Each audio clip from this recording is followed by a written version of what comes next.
Jimmy and Scott digging through the past. Crazy tales they uncover fast. History stranger than you think. They'll also talk about wieners in a blink. They'll talk about wieners in a blink. Oddball history. A boom, boom, boom. How? Shout out Steve at my wife's work. Yeah, Steve. Shout out. Also, unshout out my wife, who does not listen to the podcast. Yeah. Because he walked up to her and went like, a boom, boom, boom. And she was like, I don't know what the fuck you're talking about right now. Yeah. So there's that. She also did say, have you thought about shortening it to just the how? Because Scott has a cooler voice. We haven't. Is that grounds for a divorce? I'm not sure. I think it could be. It could be. All right. I think there's attorneys out there that would say, "Oh yeah, we can get you. Oh, we can cut get her out you of a lot of stuff. Everything on that basis." Yeah, you get to keep one of the dogs though. That's it. Thomas J. Henry, attorney at law. Does he do that kind of law? I don't know. I'm sure. I know he's mad and all that. He's upset. So mad on behalf of his clients that even when he's riding on private planes in the commercial, he's still mad. He's still mad. He's still thinking about those injustices. Someone's got to. Those greedy trucking companies. Just I don't know if he does squandering all their money after they injure us. I don't know if he's taking over, Brian Loncar and Jim Adler's turf. Every town's got like 10 of them. And I think Jim Adler's actually based in Houston. Yeah, he is. Yeah. I remember learning that. Yeah. It's a little, because you assume he's from here. Yeah, he's not. Because the commercials are so They're prevalent. constant. Yeah. Just ever present. Jim Adler, The Texas Hammer. he's so mad all the time. He's so mad. He's upset. These trucking companies. That's what Jim Adler says. They're all the trucking companies. They're just fucking everyone over. They are greedy. It's terrible. They're fat cats. Those fat cats delivering your groceries. And they don't want to give you what you deserve. Call us. Call 1-800. Frankel and Frankel. I'm a little disappointed in myself. I can't remember the number. I feel like I Frankel and should. Frankel's 333-3333. And it's I do remember 214 that for the one. Dallas office, 817 for the Fort Worth office. That's smart. They're All threes. They're sponsors of the Dumb Zone podcast. Yeah. And all sports radio in DFW. So that's why I remember right. that one. Yeah, them and I think Baker Brothers Plumbing's a Which big one. we have some, we're helping the Dumb Zone with their Christmas special they're doing. We are. Oh, yeah. Yeah, And, tune into that. Yeah, December 22nd it'll be, but they filmed a script I wrote for them, which is about the Clint Frizzell bad beats. Oh, very nice. I'll film that. My friend Clint Frizzell was interrupted masturbating at his mom's house and told of Robin Williams' untimely passing. A bad day. A bad day for everyone. And I wrote the script because it's just been a bit of using his real full name every time, multiple times on many platforms. Yeah. To tell an embarrassing story about him jerking off. Sure. Good, clean fun. Yeah. Friendship. Friendship. Friendship. Watch just the perfect blendship. It's a Lucy song. Okay, Her I and like- Ethel sing it, but they're mad at each other at the time, so they're fighting the Yeah. Oh, friendship, and they wore the same dress, so then they're tearing pieces off of each other's dress. Good, clean fun. Good, everybody. clean fun. But we had a very old person play Clint to really drive home the point that he's like a 55-year-old man. That's hilarious. And a buddy's mom played the mom in the thing. And I don't think you don't hear her speak actually. But she's 83 oh my God. and suffers from dementia. Okay. And when they told her the idea of the scene, she's like, and then you're going to tell him that Robin Williams passed away. And she went, oh no. Oh no. So they had to break the news to this lady. Oh my Probably God. 5 different times that day about Robin Williams' untimely passing. Oh my God. So- she's in a 51st date scenario, but with Robin Williams dying. I was like, honestly, that's the best actor you could have possibly chosen because you're going to get an honest, truthful reaction to the news. Yeah. You can't learn that. Yeah, and it lost its power to bum people out in all these years. Yeah. That will still make people really sad. Robin You Williams. always see those memes online that are check in on your hilarious friends. Robin Williams, Do remember you have him? a friend that's super hilarious? Is he always on? That guy's gonna kill himself. That's what the meme says. You've been warned. But and yeah, if today he does, it's your fault. it's your fault. That's it's a pretty good meme. Did I tell you the Laughter Saves Lives thing? We did that show in Yes, okay. with the therapist Yes. on stage. If I already told the story. I don't know if I did it on here or not. Tell it, shit. It was they were like, this guy told this emotional story about a guy that was going to kill himself, and he was like, man, I needed that laugh. And I was like, that felt pretentious to me. But then I made the joke of like, well, what about all the times I've bombed? Yeah. Like, is there blood on my hands? Is there Yes. people like, man, I'm going to kill myself. I'm going to go see a comedy show. Yeah. And then everyone just eats shit. And he's like, well, I guess that's enough for me. Yeah. I'm going to take my final bow after those losers just bummed me out further. You're just sitting on the stage like this. Like, you guys are a drag. Have you ever thought about... So today we are doing the story of the HMS Wager. One of the most cursed ships of all time. We did a cursed American warship. I forget what the name of that The ship. unluckiest ships. Yeah, and it was. It kind of has nothing on the Wager. A lot of it is the HMS Wager. A lot of it is like the times. It was the 18th century. Yeah, and being an 18th century mariner sounds just like hell on earth. When even you in hear good all conditions. the old pirate stories and like, it just had so much more danger to it. Or like taking out to sea was a reckless thing to do. Yeah. Like shit went sideways very regularly. Yeah, famous Moby Dick line in the beginning. Ishmael says, "This is my substitute for a lead bullet." He says, "I'm going to kill myself or I'm going to go to sea, but I feel like let the sea do it for me." Let the sea do it. Let the sea do my dirty work. Exactly. Yes. But they're a British military vessel. They shipwrecked. Yeah, this is during the War of Jenkins' Ear, which who doesn't there are remember so that many one? wars. This is not a memorable war. Yeah, I like this is a history podcast. Sometimes we're like, it was this war. We're not going to get into the reasons why the war happened. We totally know them. Imperialism.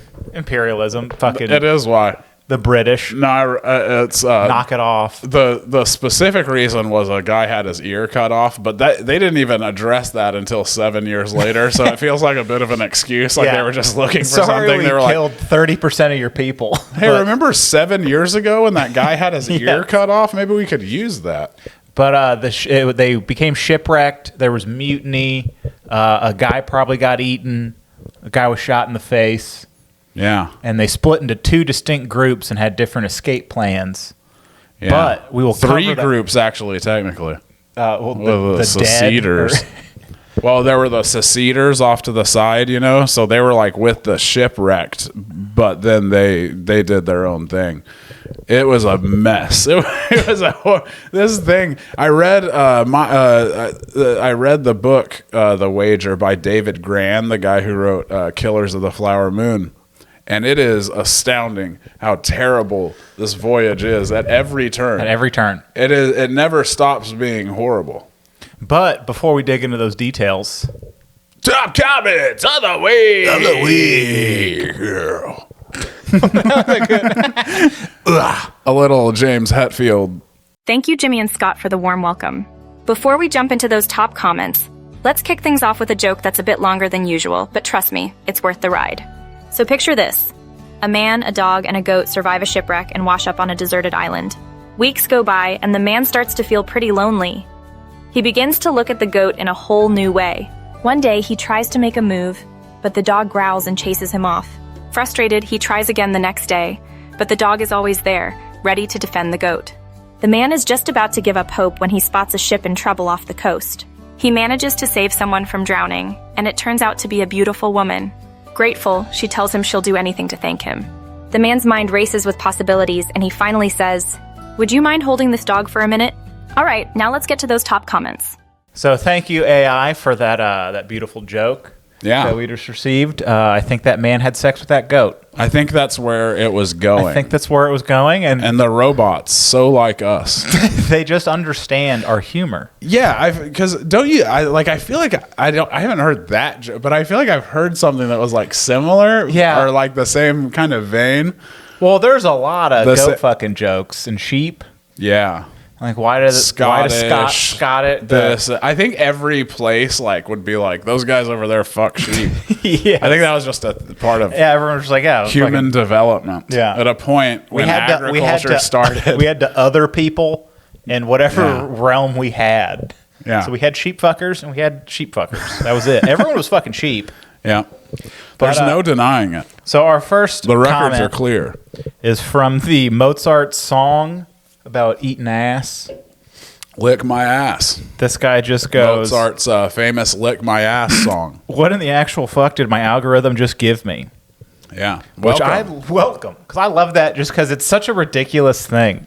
Yeah, That Wolfgang Amadeus Mozart wrote a song about his greasy desire. yeah, Still unsettling. yeah. Greasy desire. That's just too far. I know we talked about it last time, but but good Lord, Mozart. Yeah, come on, man.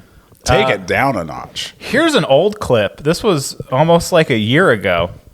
The Buzz Aldrin punch we talked about. Yes, I don't even remember this clip. I vaguely remember the event. I don't remember what we said about it. Yeah, I don't remember it. We were at probably all. just making fun of it because he's a very old man and he punched a guy. Yeah, and also keep in mind when you hear this guy, I'm pretty sure, unless like I was like I've always been pro Buzz Aldrin. I always liked that he punched that guy. So very strange. Hey, did you see Buzz Aldrin punch that guy? Yes, that Some was conspiracy hilarious. theorist is like, you didn't go to the moon, and he like got in his face, and just 90-year-old Buzz just clocks a dude. Why don't you swear on the Bible that you walked on the moon? Please. I misrepresented myself. Away from me. You're a coward and a liar and a thief. I think the guy called him a coward, and he's Yeah. an age where when Them's he was fighting words. that you get called out Yeah. into the street with 6-shooters for that. I know a few hundred Korean men that would disagree with you. This guy goes, he called him a coward and a liar. So he's saying that Buzz's entire career and accomplishments are fraudulent, which also insults his character. This is a highly punchable offense, you queers. we're getting high school bullied in the comments. Did we say anything that would make you think we don't Like we were anti-Buzz hey, Aldrin. why would Buzz hit that guy? Hey, come on. Does that sound like something we would say? I don't think so. Then he waited 15 minutes and returned to the scene of the crime for a separate comment. Yeah. And he said, "This account He should didn't be get his money's worth. This account should be called Two Pussies with Facial Hair." Nice try, pal. We're not changing the name. It's too late. We already have graphics and We're stuff. too committed. Yeah, We are, and also, nice try, idiot. But if we were pussies and we had facial hair, then it would be pubic hair. So, fucking idiot. checkmate, dipshit. What's his name? Space Jockey 4746. Space jockey. You gotta fuck you from oddball history. And there all right? aren't even horses in space, space jockey. Fool. You're a fool.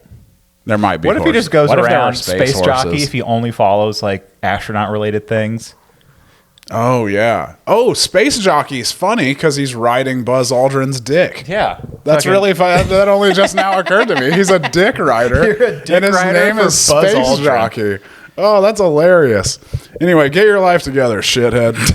Then this is the Gregor McGregor clip about him creating a fake country, selling the rights to it. And then- real card. a real card. This guy killed a bunch of people. Not directly, but he got them sent killed. them to a pretend place that he knew wasn't real. dense, unpopulated And most jungle. of them died. Yeah. And then he got away with it because he was like, "What? They dropped you off in the jungle." Oh, that wasn't the plan. And that was Christian Hughes commented, Oh, yeah, Christian, what's up? "We're all trying to figure out who dropped us in this godforsaken jungle." Yeah, him in a banana suit. Oh, that's I'm thinking of the guy in the money suit from the old infomercials. And he's like, "What are we doing, guys? What? A jungle?" He has two suitcases stuffed with cash. Like it's like cartoonishly coming out of the suitcases. And he's like, I don't know, you guys, I'm as mad as you guys are. Truly. Which, I don't know if this will get us a copyright strike, but I'm going to put Christian Hughes's football coach thing in. All right, now I can already tell by the way that we're rehearsing, we're not ready for this weekend. We're missing lines. We can't hit our marks. We're flat. Skimble Shanks. We need you to hit those marks. Pop them. We didn't spend 3 weeks blocking the Jellicle Ball for us to be lollygagging around here. What are we doing in the Jellicle Ball? We're coming stage left, breaking down, jazz hands. It's not hard. What did we talk about this week? Tempo. We're not hitting it. Rum Tum Tugger, you pull that shit again, we'll see who the curious cat is, bud. We need to be popping, pow! You gotta get those hands up. Understudies. Everybody stays in makeup the entire time. You are 1 seat away from being in this show. Figure it out. If I'm gonna get some space between me and Mungo Jerry and me and Mr. Mistopheles, I'm squatting down, I'm catching them right here. I'm not bracing them up here. Basics, guys. Prancing like cats, right? We gotta be prancing like cats. You gotta be light on your feet. It's like y'all don't even want to go to the heaviside layer. Seniors, where's the leadership? There's enough talent in this room to cast 3 musicals over, okay? Techies. Y'all drop a psych early again, I'm gonna come back to that tech booth and I'm gonna break a microphone off in every single one of y'all's asses. Go home, get some rest, hydrate. All right, let's break it down. Joker Cat's on me, Joker Cat's on 3. 1, 2. Follow him on It's C. Hughes. Very funny. This guy goes, crime used to be so simple. Scam, get caught, bail out for a nickel, change your name, rinse, repeat. Yeah. And like it used to be a much like You just being move. able to run away was more effective Yeah. pre-internet and cameras, you know? Yeah. Which led me to this guy, William Leslie Arnold, who in 1958 was a teenager in Nebraska. He asked his parents to borrow their car to go on a date. They said no, and so he killed them both. Damn. And then took the girl on the date in the car. Dark stuff. That's wild. He was arrested, and then he escaped prison and he died in 2010 as an old man in Australia. Damn. He somehow figured out how to emigrate under the fake name John Vincent Damon. Got married 2 or 3 times, had like 6 kids, and just, by all accounts, was a regular fella. That's cool, you know? So you're like, man, we really should be giving murderers second chances, you know? Yeah, send them to Australia. Just let them try to figure it out. Let it just still be a penal colony, you know? It's that's cool. Yeah, that's fun. I mean, it's really dark, but it's weird to think of a crime like that happening in Ozzie and Harriet times. You know, like Leave It to Beaver times. They had child murderers too. Yeah. You know, not as many. Sure, Not as many. Not Ours as are many. better. We got better ones, you know? Well, in there they have the Well, equipment. you can only The stand. equipment You is- stand on the shoulders of giants. Obvious, you know? yeah, of As course. technology has advanced, our child murderers can just do more damage. Yeah. And that's thank you, Halliburton, for. Yeah. All those guys looking out for us. Yep, thank you so much. This was on the Reunion Tower clip. Nick, farm welding, Shout out. goes, George Bush will buy it, and all of a sudden Bin Laden's going to crash a plane into it after he takes out a giant insurance policy. Yeah. That was a 9/11 conspiracy theory put on Reunion Tower. Okay. All Which right. I laugh. That's a conspiracy theory. I'm a closeted conspiracy theory guy. Like, I Okay. like them. And you're gay. And I'm No. gay. No, I know what you mean. Two separate things. I know exactly what Or you mean. yeah, like I'm watching musical theater and enjoying the bouncing bodies of the conspiracy theories, but I'm like, How could you not? I'm not gonna get involved in this. How could you not? They're it's so too graceful. deep of what if I fall in love with Tower 7? That happens. You know? That It could happen happens. to We the saw best of that us. special. Next thing you know, you're out there with a camera crew, and they're like, show us how you make love to the building. And you have to stand there and go, oh.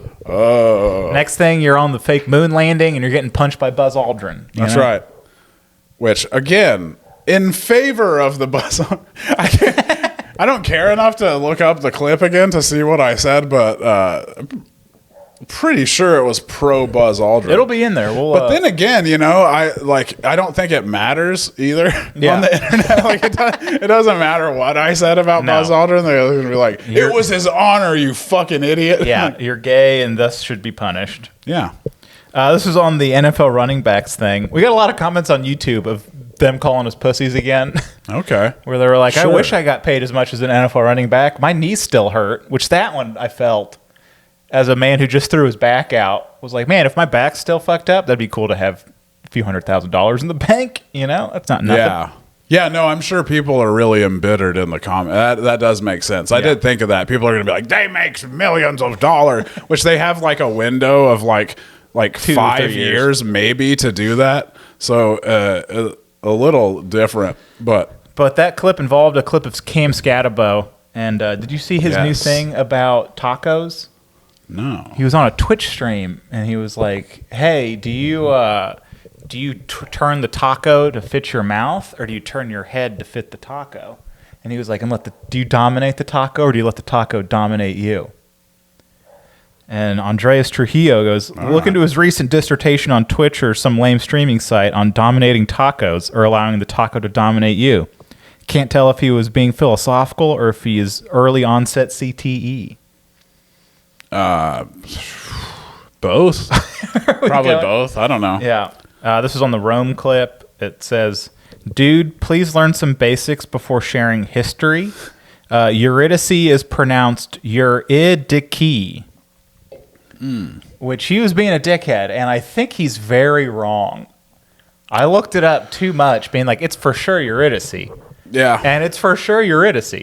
Yeah, I thought I always heard it that way. Yeah.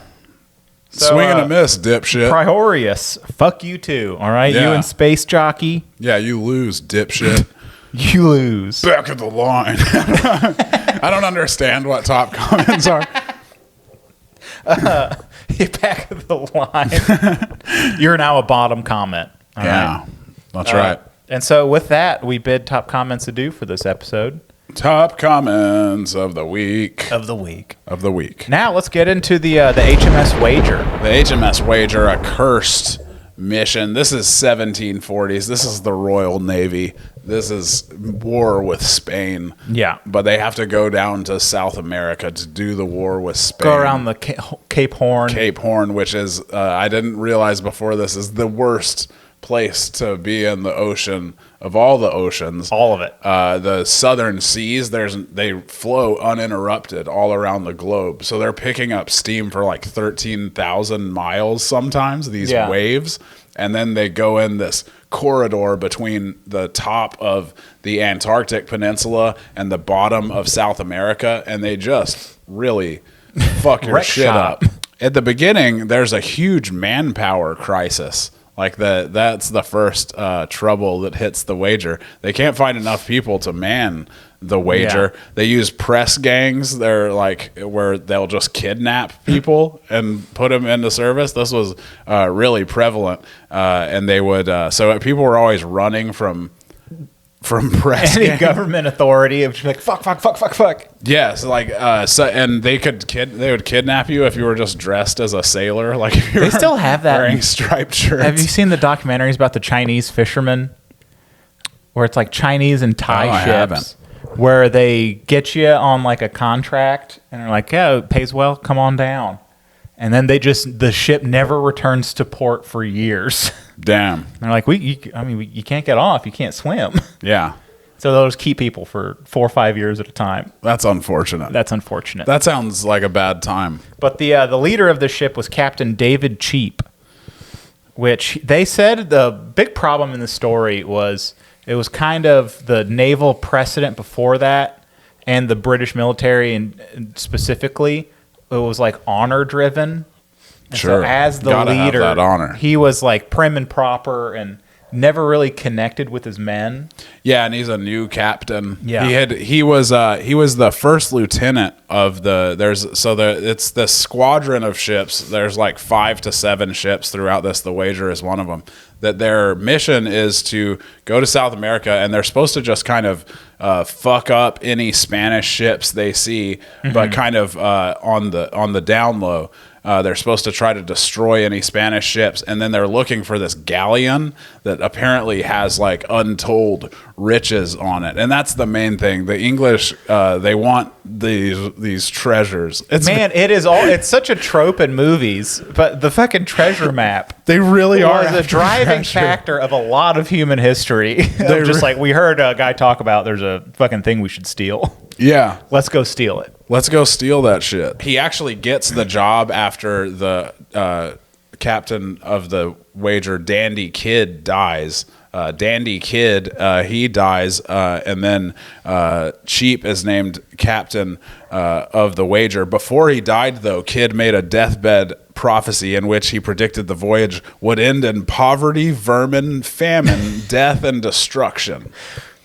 Which is that's spot on. Yeah, it's a little scary to hear, but if I was one of the guys, I'd be like, that's right now. That's just Dandy just being negative. That's just right now. All that's happening right now. For instance, you are the death point. You're dying. You're dying. There's rats everywhere. But he was right. Yeah, he was very right. Again, so cursed, this expedition. They can't get enough men at first. 240 people leave the squadron before they even leave. The Wager is actually in I forget. It's like some other town being refitted. It wasn't a man of war before, and so it was like retrofitted to be a man of war. Mm-hmm. And then the Thames froze. It's stuck in ice for 2 months. So it's like a year after the war has started that the squadron actually leaves, navigating the globe. And then it takes them like a month to get out of the English Channel. It's like it is so cursed. There's nothing goes well. Fun fact for the HMS Wager: there's a midshipman on board named John Byron, who was the grandfather to poet Lord Byron. That's right. Fun fact. He's a midshipman, good character. He's a proper English gentleman, yes. with honor coming out the ass. And then there was Gunner John Bulkeley. Yeah, I've been saying it Bulkley. I'll go with Bulkley. Bulkeley. I don't fucking know. And he was the non-commissioned officer that was the gunner on the ship, and he was highly respected by the men. Yeah, this he comes was really up later. good. Once they get shipwrecked, they kind of divide, and he becomes the leader of another faction. Across the Atlantic Ocean, they're rounding South America, and they get caught in the rocks, and they get shipwrecked off the southern coast of Chile. When they get into the Drake Passage below South America, all of the ships are just being destroyed. It looks like all of them are going to sink at a point, and the Wager takes the worst damage of them all. Eventually, 2 ships drop off, and everybody thinks they just like had a deal, and we're like, here, let's get the fuck out of here. And then the Centurion, the flagship of the fleet, is getting way ahead of the Wager, and after a while, it just is gone. Mm-hmm. They just are knocking around, and they. One night they're still going along. The day before, someone had seen land. Someone said they had seen land and were gonna report it. But the second in command, Baines, you remember that guy?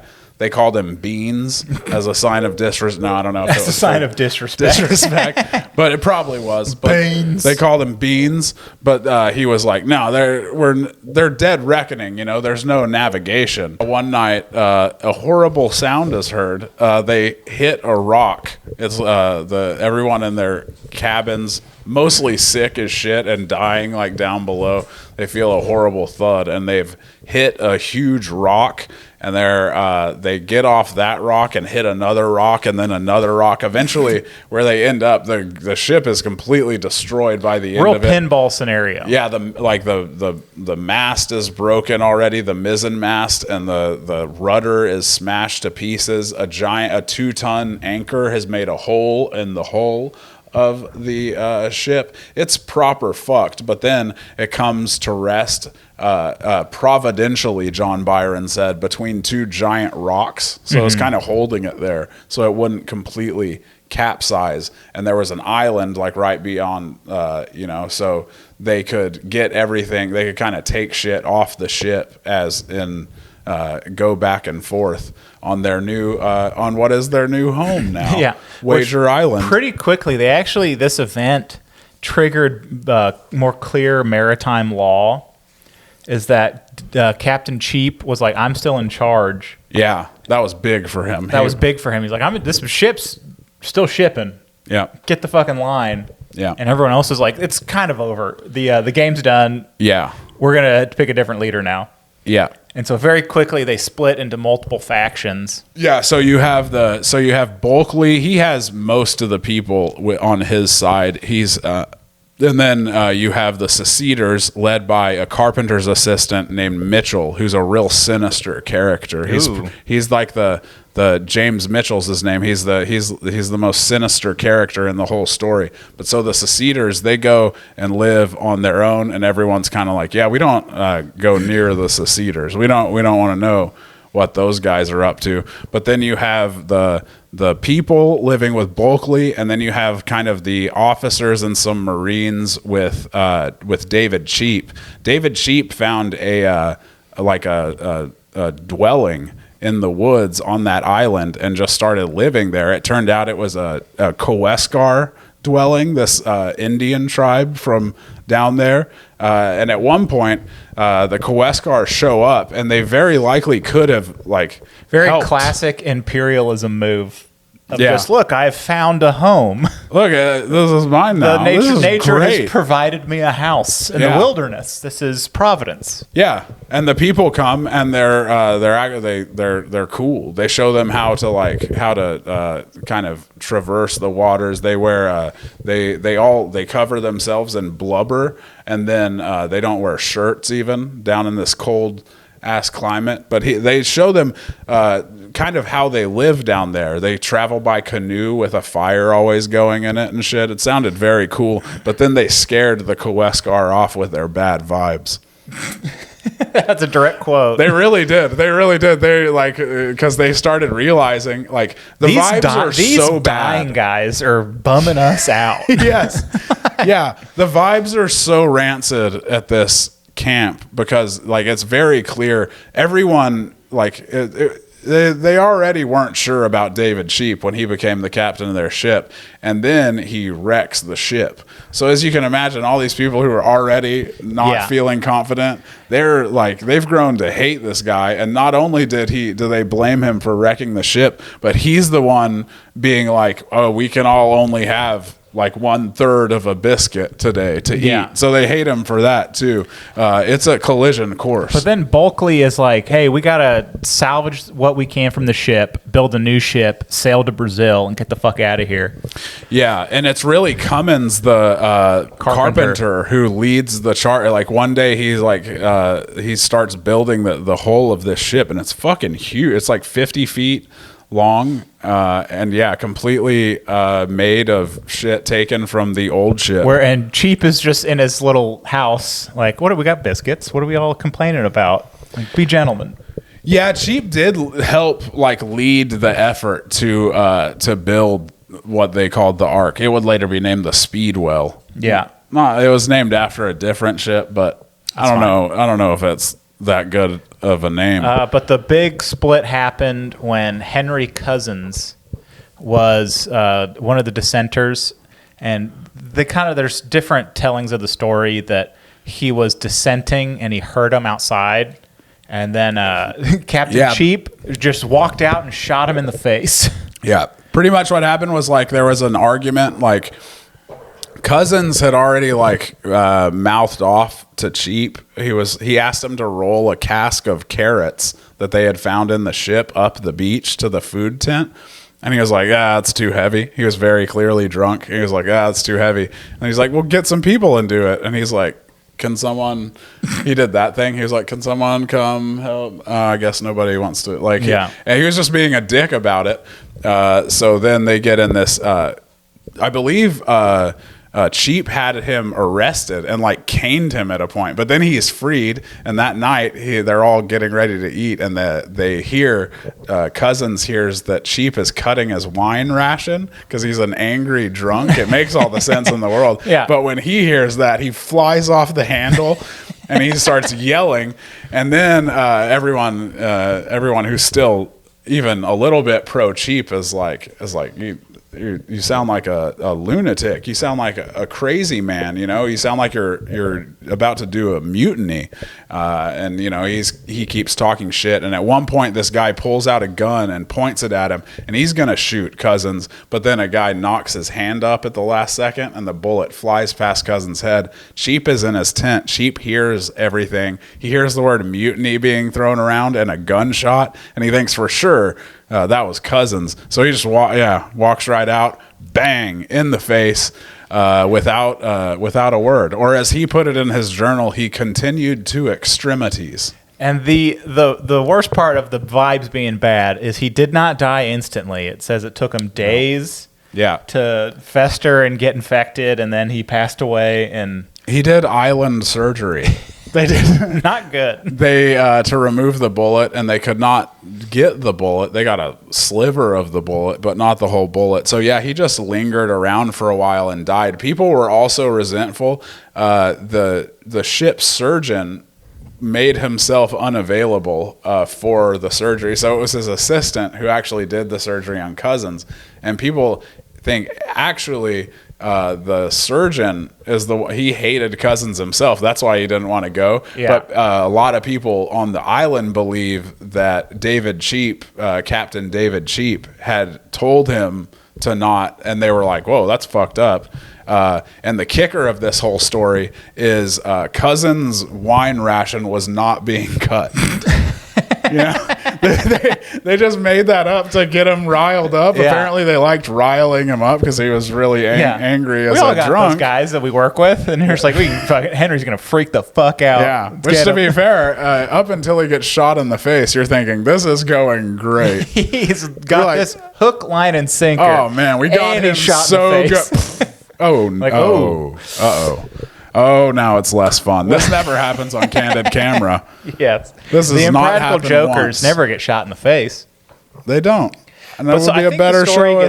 The story gets really funny when the Bulkley group end up successfully sailing to Brazil, and they get back to England in 1743, where the David Cheap group, they go on land and get arrested in Chile by Spanish authorities. Some of them serve time, and it takes them a whole 2 more years to get back to Britain. But when they're separated, they have no idea the other group is still alive. Yeah, the main group, Cheap tells them the ark's already, and Cheap tells them, I don't want to go anywhere as a prisoner, and they're like, deal. Okay. we can. That actually works out great. We agree to your terms. That actually works out great for us.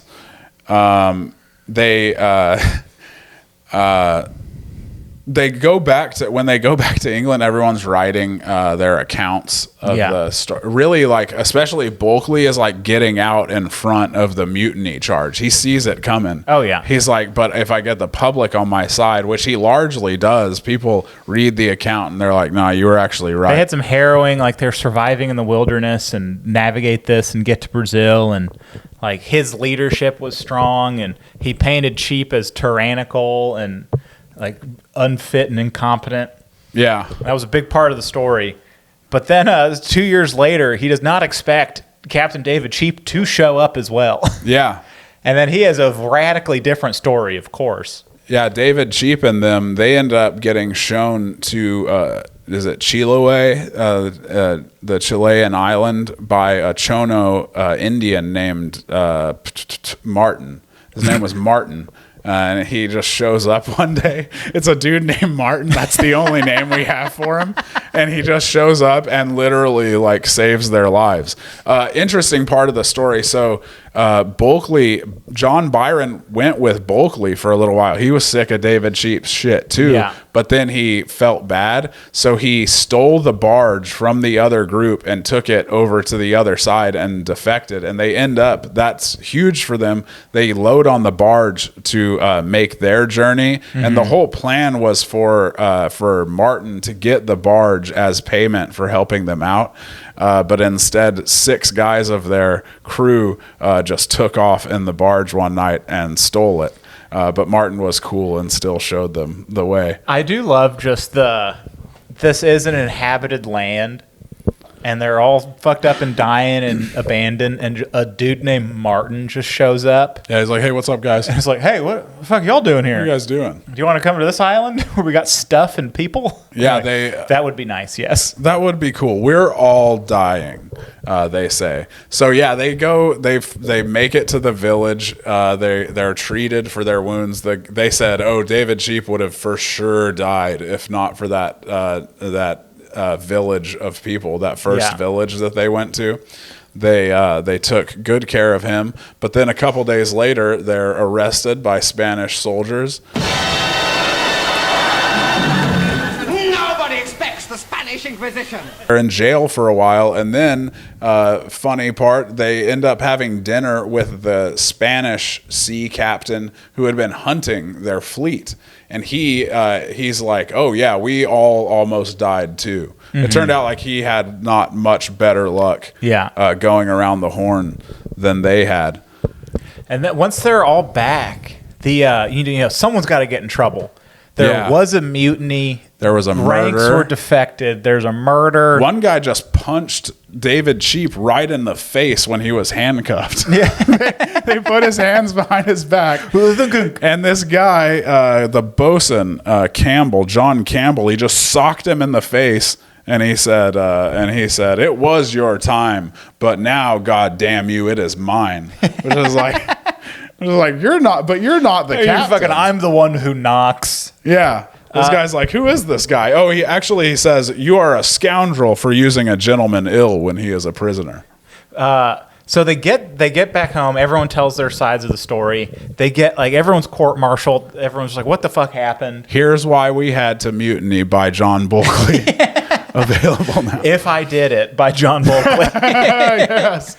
So it ends up being so embarrassing for the crown because they're like, all right, what do we do? Admiralty. Either we put a folk hero in jail that saved all these guys' lives, and we admit that this captain's fucking an idiot. Yeah. And you should blindly follow him. And so they just kind of push it all under the rug. Yeah, they're like, if anyone gets word of this, it's going to be really embarrassing. So you know what? Let's just say we all did great. That was their plan, and they did it. And it mostly worked. They go into court-martial, and Bulkley is like, Bulkley, who of course had fucking, dragged Sheep the entire time. He had records of how much he sucked, and they're like, do you find any faults with the captain? And he was like, nope. Not a thing. He couldn't have done a single thing better, which is a little hint. It might have been a little bit of collusion going on in this hearing, because by the same token, Sheep was like, nah, we're good. We're cool. I don't mind that Bulkley mutinied me. I don't take it personal. I'm a big 4 agreements guy, you see, and one of them is don't take things personally. So here I am, Captain David Sheep, and I am not going to take this mutiny personally. Which is a beautiful thing for a man to be so emotionally intelligent. It's made him such a good captain. But that was great. Well, not a good captain. This failed mission, the ship gets shipwrecked. They get stuck in the wilderness. 2 different groups emerge. They just try to drag each other under the bus, and then it just all goes away. It just all goes away. Yeah. The David Sheep, his career wasn't even hurt, which he got promoted afterward. Yeah, he got to captain another man of war. George Anson, the Commodore, who led the fleet, he had a cool story. After they got separated, it was pretty much the same thing. They got battered and kind of shipwrecked, but then he manages to fix the ship, kind of patch it up. And then he actually went and found the galleon that they were supposed to find and took it. Hell yeah. And so he got a hero's welcome, really making David Sheep look extra like shit. Hell yeah. Sometimes the treasure's real. Sometimes the treasure is real. But it just goes to show, if you ever get in trouble, just deny, and it'll probably go away.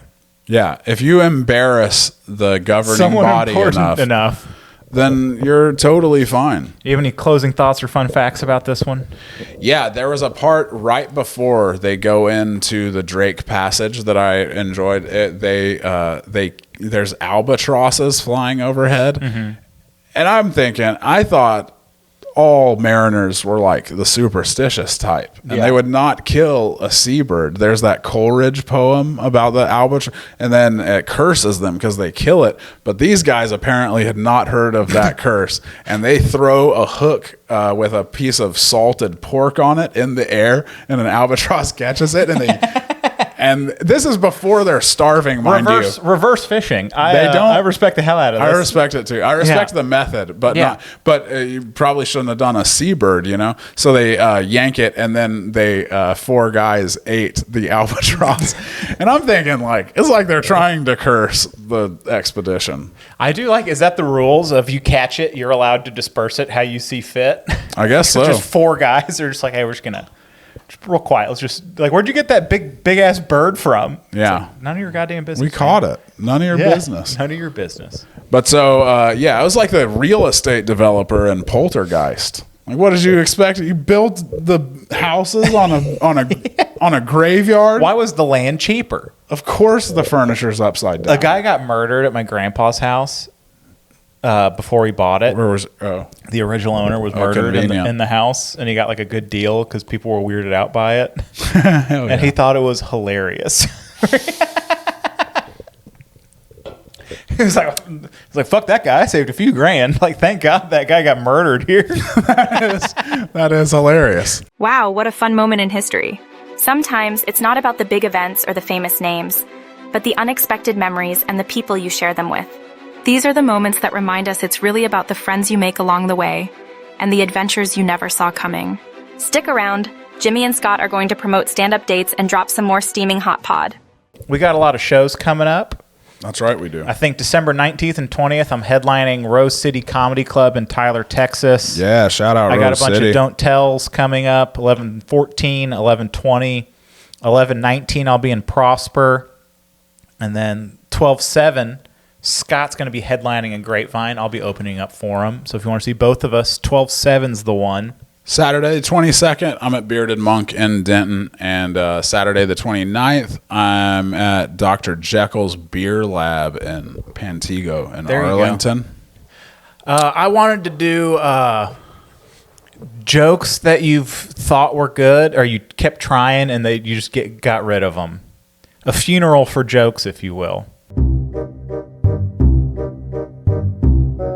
No, that got me to thinking about a joke that I no longer really do, but it was about this news story I read about a lady who was killed by a pack of like 6 wiener dogs. Oh, it was a real news story, and I would talk about in the joke about like it was really about how that's. If you were out there and were able to save this woman, that's like the easiest path to being a hero of all time. Oh yeah, just go stomp out 6 wiener dogs. 6 wiener dogs off a lady. That's devastation. That's very easy. But when I would do the joke and it wouldn't work, I would feel insane. I'd feel like I was just like, we should kick dogs, right? Like, you know. All right, Tom Brady. One time I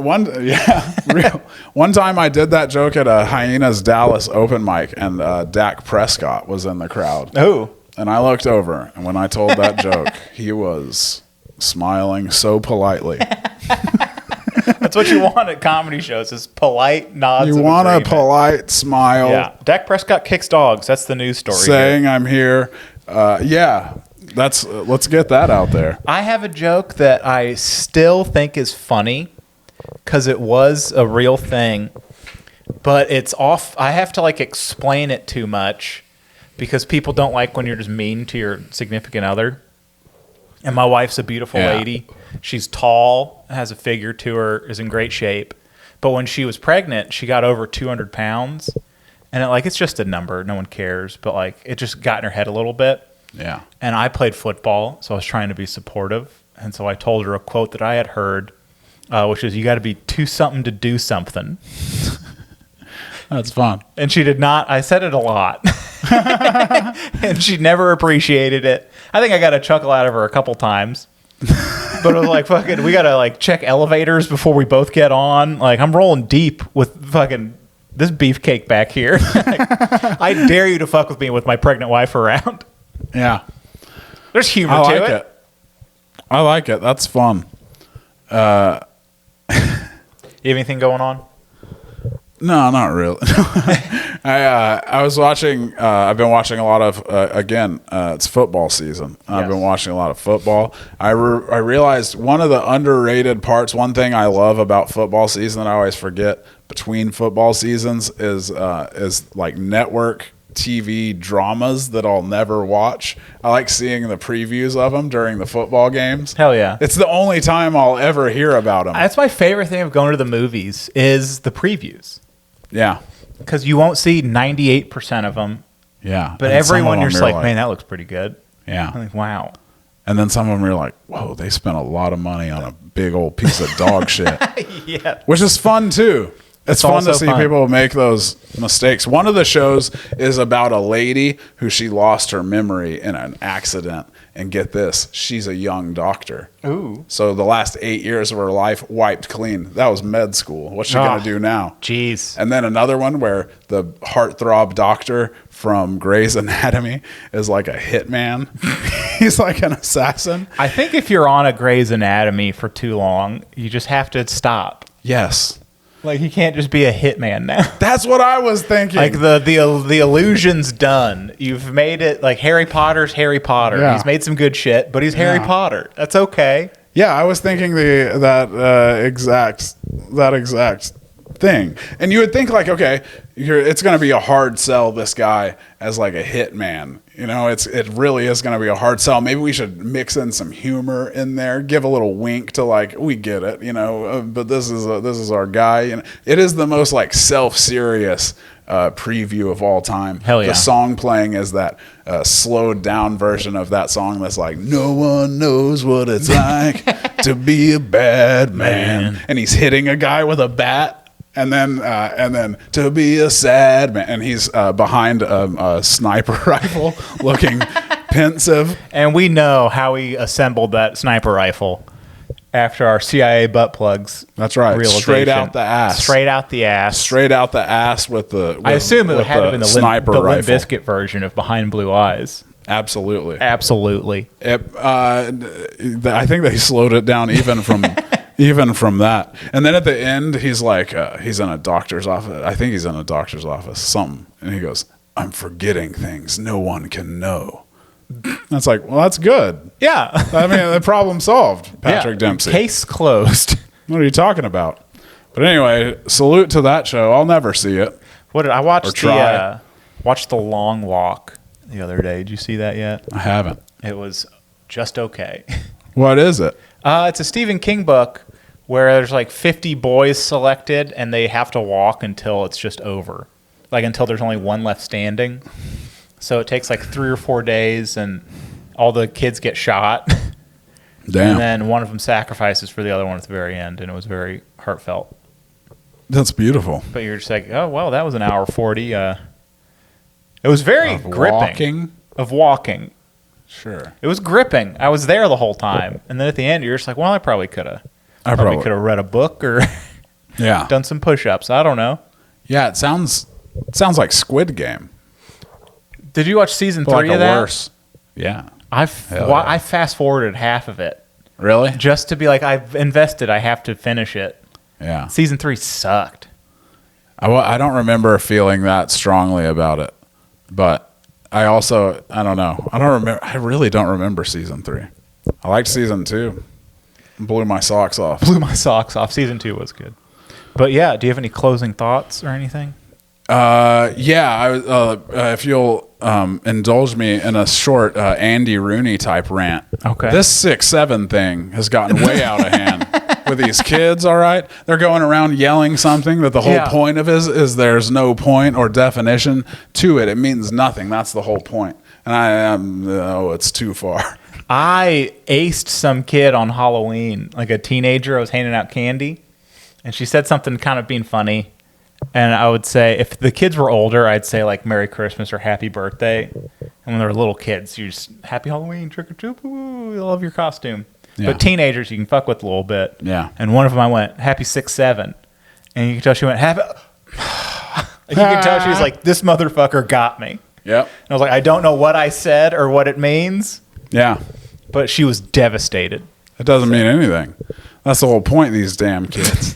When I was a boy and we said something, it meant something. Like meant something. Like West Side, or we'd go, do I make you horny, baby?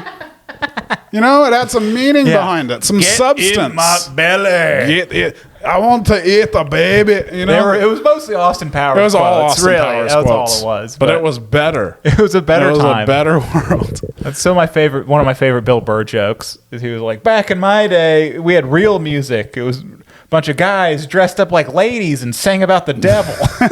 You know, music. Hell yeah. And you're like, fuck yeah. But we're Yeah. old. I was laughing. I know I'm getting old because my wife fell down the other day, and it wasn't funny. No one laughed. It was a very serious. She was okay, but it was like someone at the build. There was like 6 people. Like, oh my god, are you okay? And you're like, oh no, we've reached. Damn. That's That's a mark in time where you're like, okay, falling isn't funny anymore. Oh, man. People are worried about you. Yeah, that's rough. But yeah, until next time. Until next time. Au revoir. Bye. Jimmy and Scott digging through the past. Crazy tales they uncover fast. History stranger than you think. They'll also talk about wieners in a blink. They'll talk about wieners in a blink. Oddball history.